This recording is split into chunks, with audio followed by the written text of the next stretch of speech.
नमस्कार साथियों, कैसे हो? उम्मीद करता हूँ मस्त होंगे और अपनी पढ़ाई लिखाई इसी तरीके से कर रहे होंगे। तो चलिए साथियों, प्रतियोगिता दर्पण दिसंबर महीने की लेके आया हूँ मैं आपके सामने, जो कि चलिए देखते हैं फिर। नोबेल पुरस्कार 2023, गगन मिशन के लिए क्रू मॉडल की पृथ्वी पर सुरक्षित वापसी का सफल परीक्षण, भारतीय वायुसेना का नया ध्वज, भारतीय सेना के लिए नया प्रोजेक्ट उद्भव, RRTCS गलियारे पर नमो भारत रेलगाड़ियाँ, भारत में विदेशी पर्यटक आगमन, महत्वपूर्ण आंकड़े, तिलहन रिकॉर्ड, सब्जी और सब रबी उपजों के लिए समर्थन मूल्य, बागवानी उत्पादन अग्रिम अनुमान, 125 में भारत का 11वां स्थान, ग्लोबल हंगर इंडेक्स में। 2028 में लास वेगास में क्रिकेट भी शामिल किया गया। तो आगे चलिए देखते हैं, ठीक है। तंजानिया की राष्ट्रपति भारत यात्रा, ये तंजानिया के राष्ट्रपति हैं जो कि इनको भारत यात्रा कर, ठीक है।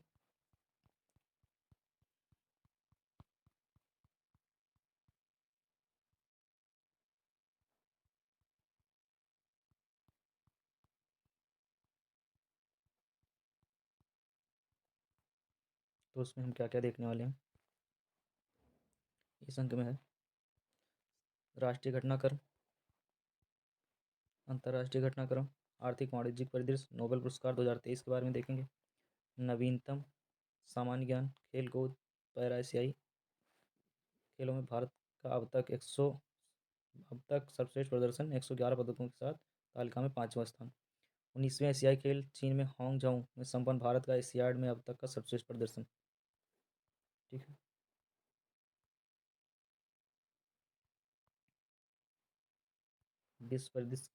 विश्व परिदृश्य के बारे में देखेंगे, चीन और BRI परियोजना के व भारत के बारे में देखेंगे, ठीक है।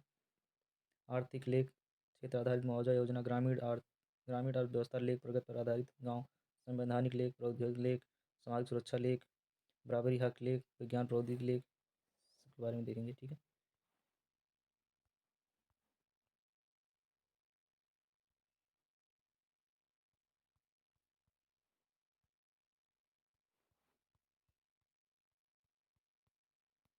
तो चलिए राष्ट्रीय घटनाक्रम से चालू करते हैं। लैंग समलैंगिक विवाहों को कानूनी मान्यता नहीं, सर्वोच्च न्यायालय का आदेश है कि समलैंगिक विवाहों को कानूनी मान्यता नहीं मिली, ठीक है। सामाजिक दृष्टि से एक महत्वपूर्ण फैसले के सर्वोच्च न्यायालय के विशेष विवाह अधिनियम के तहत समलैंगिक विवाह को कानूनी मान्यता देने से इनकार कर दिया है। 17 अक्टूबर 2023 को सुनाए गए इस फैसले के तहत शीर्ष अदालत संविधान पीठ ने 4 अलग अलग फैसले मामले में लिखे लेकिन एक मत फैसले में कहा कि ऐसे जोड़ों के लिए कानून बनाना, मान्यता देना केवल संसद या विधानसभाओं का अधिकार है। इसके साथ ही पीठ ने कहा समलैंगिक विवाहों को कानून मान्यता प्रदान करने के लिए विधायिका को निर्देश देना अदालतों के अधिकार क्षेत्र से बाहर है। इसके साथ ही 2-3 अंक बहुमत के फैसले से शीर्ष अदालत ने कहा कि ऐसे जोड़ों को बच्चा गोद लेने का अधिकार भी नहीं है, ठीक है। ये कोई बहुत महत्वपूर्ण नहीं है लेकिन जानकारी के लिए पढ़ रहे हैं, ठीक है। Chief justice DY Chandrachud, Sanjay Kishan Kaul, justice Chandra, justice S Ravindra Bhat, justice Hema Kohli, justice PS Narasimha, 5 सदस्यीय संविधान पीठ पीठ पर एक मत थी, कानून समलिंग वाले जोड़ों के विवाह के अधिकार को कानून मान्यता नहीं देता। 5 सदस्यीय संविधान पीठ ने विवाह के अधिनियम के तहत समलैंगिक विवाह को अधिकार मान्यता देने के लिए करने वाली कई याचिकाओं का यह फैसला सुनाया। याचिका दायर करने वालों में same sex couple, LGBTQ, lesbian, gay, bisexual, transgender, queers, intersex and asexual other कुछ सामाजिक कार्यकर्ता संगठन शामिल थे। मार्च अप्रैल 2023 में दोनों पक्षों की ओर से 10 दिन तक चली बहस के पश्चात फैसला 11 मई को सुरक्षित रखा गया। 17 अक्टूबर 2023 को सुनाया गया, ठीक है।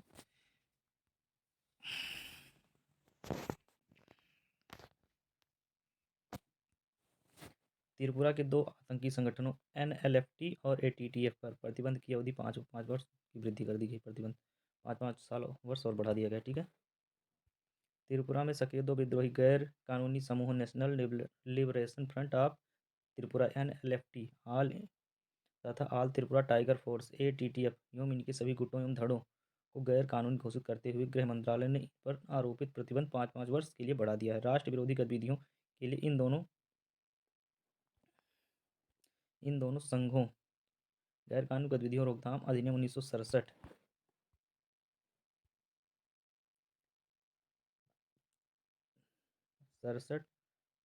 एक्ट की धारा 3 के तहत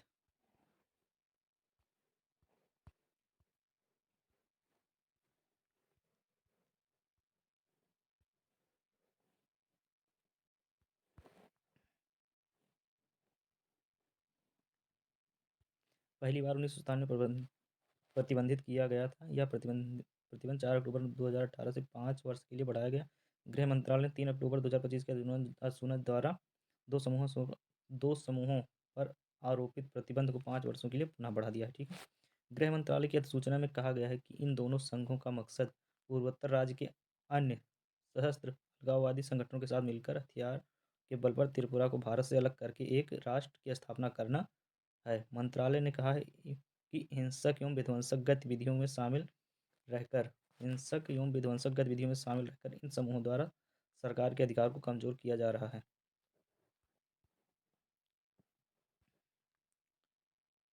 और अपने उद्देश्यों को पूरा करने के लिए लोगों के बीच आतंक एवं हिंसा इनके द्वारा फैलाई जा रही है। अधिसूचना में यह भी कहा गया है कि संघ नागरिकों, पुलिस व सुरक्षा बलों के कर्मियों की हत्या शामिल करते हुए व्यवसायियों एवं जनता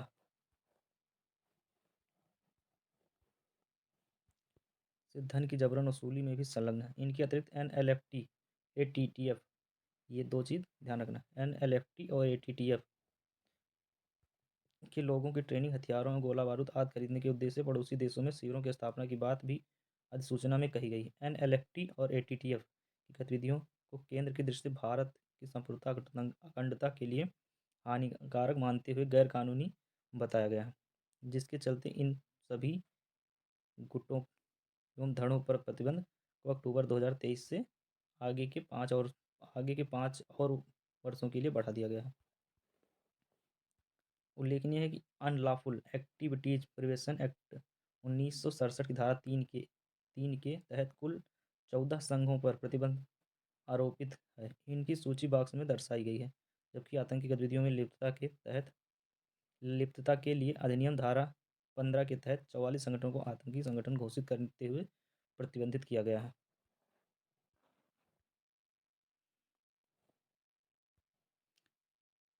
ये 44 संगठन है जो इनको प्रतिबंधित किया गया है। गैर कानूनी गतिविधियों रोकथाम अधिनियम 1967 धारा 3 के तहत गैर कानूनी घोषित संघ एसोसिएशन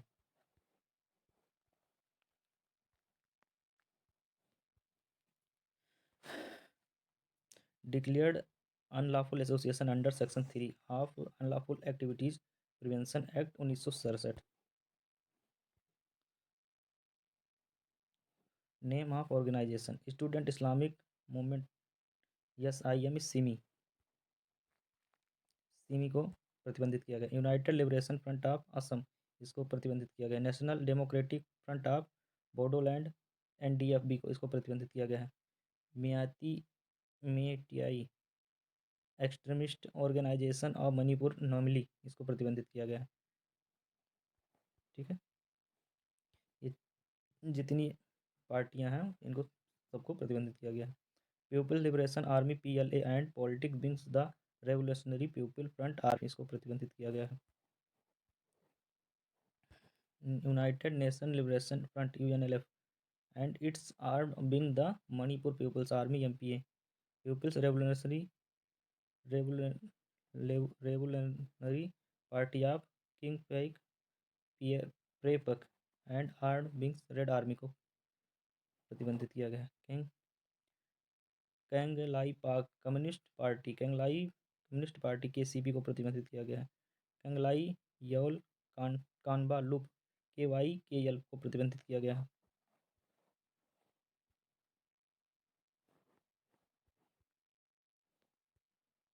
कोऑर्डिनेशन कमेटी को प्रतिबंधित किया गया है। Alliance for socialist unity Kangleipak ASUK को प्रतिबंधित किया। All Tripura tiger force ATTF को प्रतिबंधित किया गया। National liberation front of Tripura NLFT को प्रतिबंधित किया गया।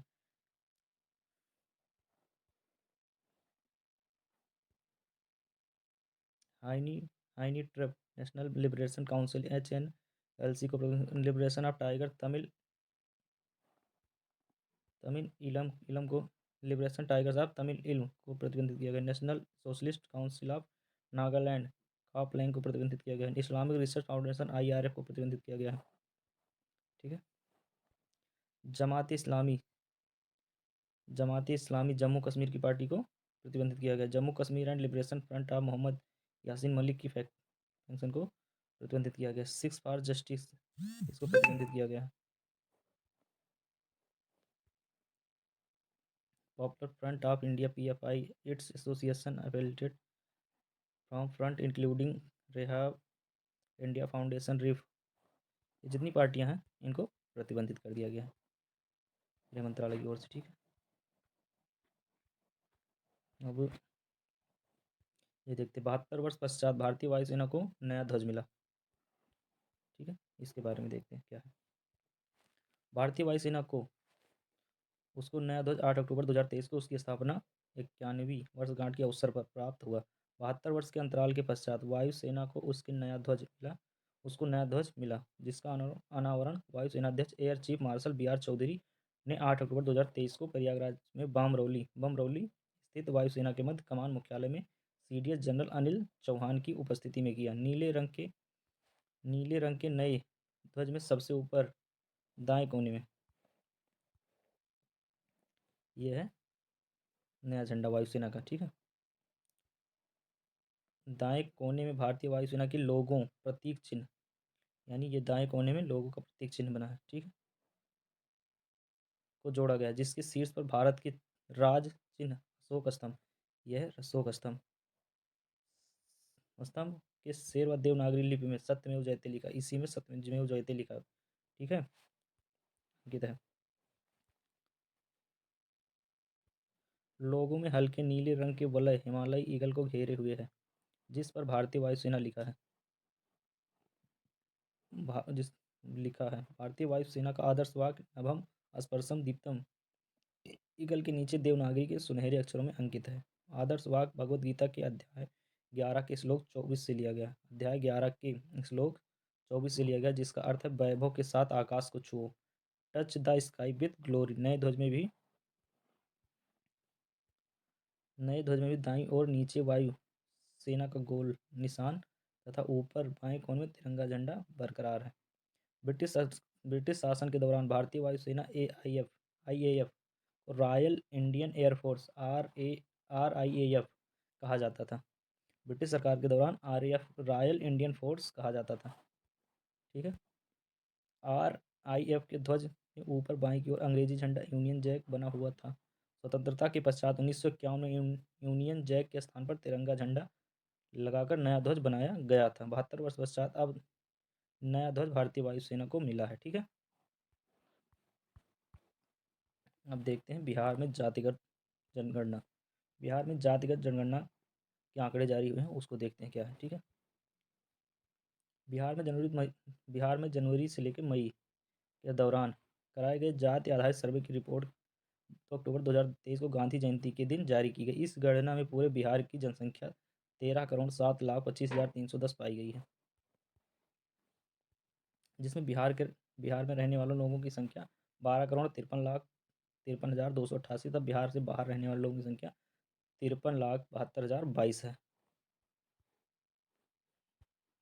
गणना रिपोर्ट के अनुसार राज्य की कुल जनसंख्या पुरुषों की संख्या 6,41,31,31,990 है। ठीक है। तथा महिलाओं की संख्या 6,11,38,460 है। अन्य की संख्या 82,836 है। ठीक है। इस प्रकार इस गणना में प्रति 1000 पुरुषों और महिलाओं की संख्या 1000 पुरुषों पर महिलाओं की संख्या 953 पाई गई है। ठीक है, इसको याद रखना।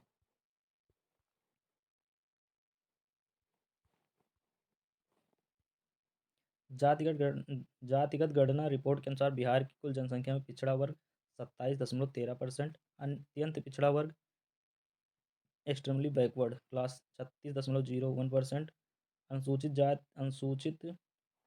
जाति की जनसंख्या 19.65% तथा अनुसूचित जनजात 1.68% है। वहाँ है जबकि सामान्य अनारक्षित वर्ग की जनसंख्या कुल जनसंख्या 15.52% है। ठीक है, 15.5552% है।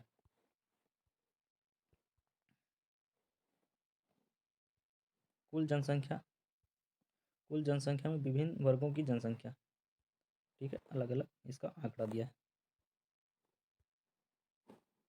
पिछड़ा वर्ग है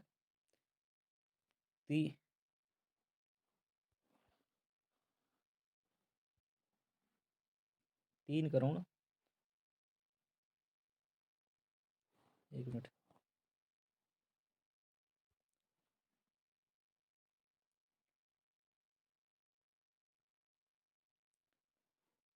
पिछड़ा वर्ग है 35,46,936, 27% जनसंख्या पिछड़ा वर्ग की। अत्यंत पिछड़ा वर्ग है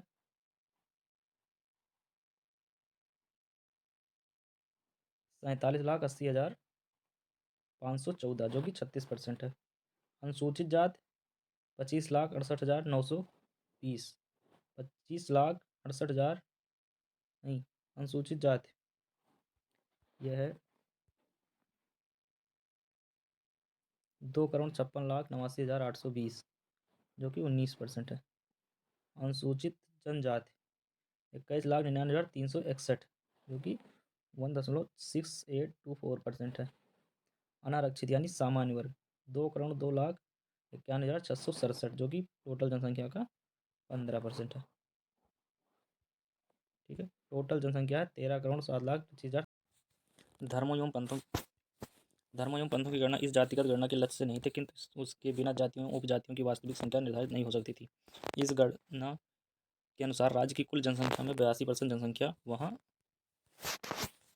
बहुसंख्यक हिंदुओं की, 18% जनसंख्या अल्पसंख्यकों की है। गणना के अनुसार 18% अल्पसंख्यकों में 17.70% संख्या अकेले मुसलमानों की है, जबकि 0.30% सिख, ईसाई एवं बौद्ध एवं जैनों की है। जैन शामिल है। धर्म के आधार पर जनसंख्या के आंकड़े अग्रलिखित हैं।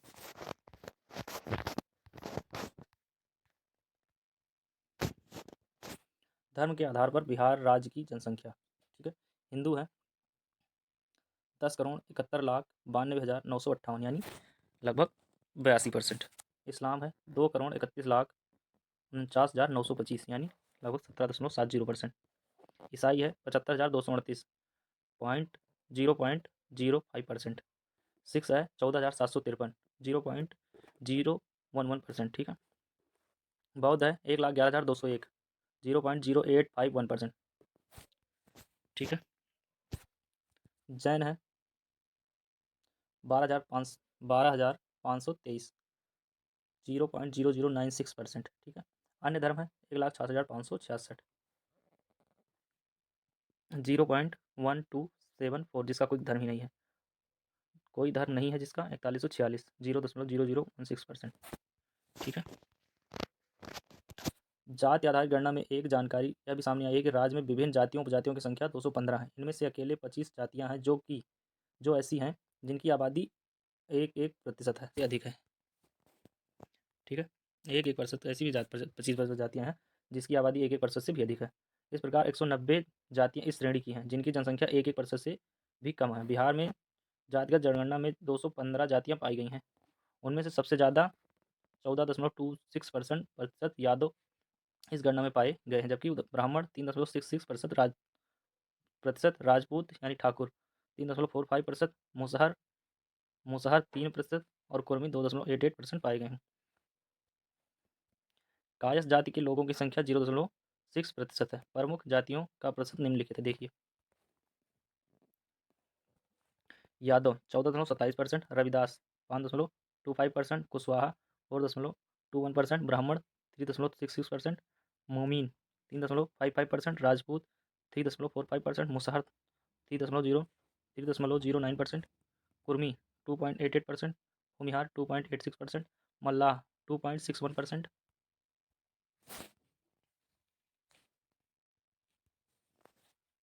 बनिया 2.32%, कानू 2.21%, धानुक 2.14%, चंद्रवंशी 1.65%, नाई 1.59%, बढ़ई 1.45%, धनिया 1.43%, प्रजापति 1.40%, गुजरा 1.40%, कायस्थ 0.6%।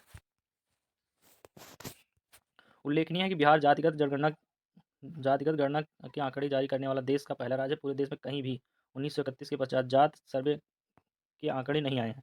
बिहार में जातिगत आंकड़ा की रिपोर्ट प्रकाशित करने पर इस कार्य में लगी पूरी टीम।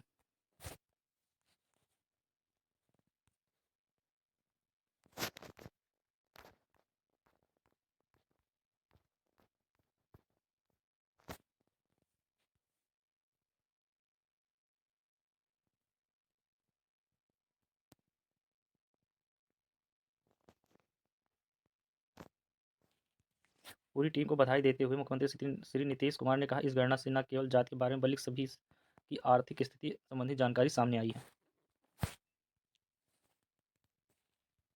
देश में सबसे ऊंचा राष्ट्रीय ध्वज, ठीक है, इसके बारे में पढ़ने जा रहे हैं। देश में सबसे ऊंचा राष्ट्रीय ध्वज अमृतसर में अटारी सीमा पर 418 फुट ऊंचे पोल पर लहराया गया है। राष्ट्रीय राजमार्ग प्राधिकरण द्वारा स्थापित इस राष्ट्रीय ध्वज का उद्घाटन केंद्रीय सड़क परिवहन राजमार्ग मंत्री श्री नितिन गडकरी ने 19 अक्टूबर 2023 को किया। इससे पूर्व अटारी सीमा पर 360 फुट ऊंचे पोल पर राष्ट्रीय ध्वज मार्ग 2017 में स्थापित किया गया था, किंतु बाद में 5 माह पश्चात अगस्त माह में पाकिस्तान ने अटारी से लगे बाघा क्षेत्र में 400 फुट ऊंचे पोल पर राष्ट्रीय ध्वज स्थापित कर दिया। यानी पाकिस्तान वालों ने, जब हमारे यहाँ का 360 मीटर का 360 फुट का जब झंडा फहराया गया, तो पाकिस्तान वालों ने अटारी वाघा बॉर्डर पर 400 फुट का पोल पर राष्ट्रीय ध्वज अपना उन्होंने लगा दिया। अटारी सीमा पर राष्ट्रीय राजमार्ग प्राधिकरण द्वारा नया स्थापित राष्ट्रीय ध्वज पाकिस्तान के ध्वज से 18 फुट ज़्यादा ऊंचा, हमारा वाला 418 फुट है, जो कि उनके 400 फुट से 18 फुट लंबा है। इसके पोल की ऊंचाई लगभग 40 मंजिला भवन जितनी है। मीडिया रिपोर्टों के अनुसार ध्वज के पोल पर चौकसी व्यवस्था, सर्विलांस सिस्टम भी तैनात है। ठीक है, अब देखेंगे मध्य प्रदेश, राजस्थान, छत्तीसगढ़ सहित 5 राज्यों में विधानसभा चुनाव नवंबर 2023 में जो चुनाव हुए उसके बारे में। ठीक है, 5 राज्यों छत्तीसगढ़, राजस्थान, मध्य प्रदेश, तेलंगाना और मिजोरम में विधानसभाओं के चुनाव 7 से 30 नवंबर 2023 के दौरान होंगे। इनके लिए विस्तृत चुनाव कार्यक्रम की घोषणा चुनाव आयोग ने 9 अक्टूबर को की गई अक्टूबर 2023 को की गई। इसके साथ ही आदर्श चुनाव संहिता इन राज्यों में चालू हो गई। घोषित कार्यक्रम के अनुसार छत्तीसगढ़ को 90 सदस्यीय विधानसभा के लिए मतदान 2 चरणों 7 और 17 नवंबर 2023 को संपन्न होगा। 20 सीटों के लिए मतदान 7 नवंबर को तथा 70 सीटों के लिए 17 नवंबर को कराया जाएगा। मिजोरम की 40 सीटों पर मतदान भी एक ही चरण में 7 नवंबर को। मध्य प्रदेश विधानसभा की सभी सीटों के लिए मतदान एक ही चरण यानी 17 नवंबर को। राजस्थान विधानसभा की 200 सीटों के लिए एक ही चरण 23 नवंबर को तथा तेलंगाना विधानसभा की 119 सीटों के लिए मतदान एक ही चरण 30 नवंबर को कराया जाएगा। यानी 30 नवंबर को हो गया, अब कराया नहीं जाएगा।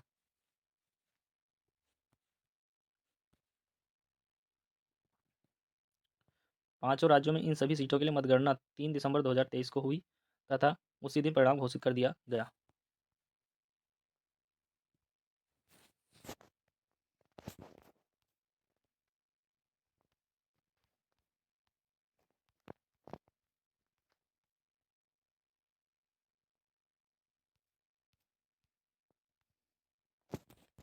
यह है विधानसभा चुनाव कार्यक्रम 2023 छत्तीसगढ़, राजस्थान, मध्य प्रदेश, मिजोरम और तेलंगाना में। छत्तीसगढ़ पहला चरण और दूसरा चरण 20 सीट पहले चरण और दूसरे चरण में 70 सीटें। पहला चरण 13 अक्टूबर को चुनाव जारी हुई और नामांकन के लिए 20 अक्टूबर तक नामांकन हुआ। नामांकनों की जांच 21 अक्टूबर तक हुई। नाम वापस लेने की तिथि 23 अक्टूबर तक थी। ऐसे सुना दूसरे चरण के लिए 21 अक्टूबर को और नामांकन की अंतिम तिथि 30 तारीख को। ठीक है, नामांकनों की जांच हुई 31 अक्टूबर को और नाम वापस लेने की 2 नवंबर तक। ऐसे मिजोरम में भी 13 अक्टूबर को पहले चरण में पहला ही एक ही चरण हुआ। 30 अक्टूबर तक वहाँ नामांकन की अंतिम तिथि थी 20 तारीख तक। 21 की जांच हुई और 23 को नाम वापस लेने की अंतिम तिथि। चुनाव हुआ 7 नवंबर को। राजस्थान में 21 तारीख को अधिसूचना जारी हुई। 30 को नामांकन हुआ और 31 अक्टूबर को जांच हुई और नाम लेने की तिथि 2 तारीख को थी। ठीक है, और 17 नवंबर को चुनाव हुए। यह है मध्य प्रदेश का। राजस्थान का देखेंगे 200 सीट के लिए 30 अक्टूबर को अधिसूचना जारी हुई और 6 नवंबर को चुनाव हुए। मतलब 6 नवंबर को नामांकन की अंतिम तिथि, 6 नवंबर तक नामांकन हुआ और 7 नवंबर को जाँच हुई इसकी, उसके बाद 9 नवंबर तक नाम लेने वापस लेने की 23 नवंबर को चुनाव हो गया। ऐसे तेलंगाना का 13, 3, 10, 13 और 15 फिर 30 को चुनाव हो गया।